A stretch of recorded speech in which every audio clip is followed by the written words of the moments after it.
Hi guys, in this video let me teach you how can you turn on or turn off your auto enhance feature on your iPhone to be used on your photos and videos.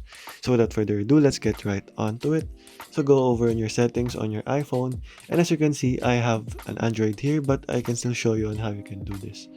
So go on over in your settings and scroll down until you see camera, the camera icon. Tap on that camera icon and you should be greeted with a couple of settings.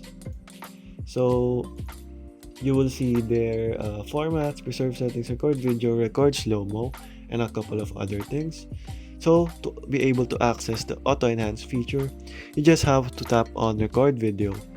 So after tapping on record video, you need to go over and scroll down until you see the HDR video.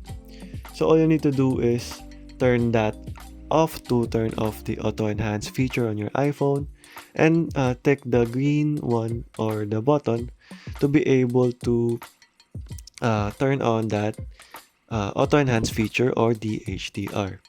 So there guys, that's basically it. That's how you can manipulate the or use the auto enhance feature on your iPhone.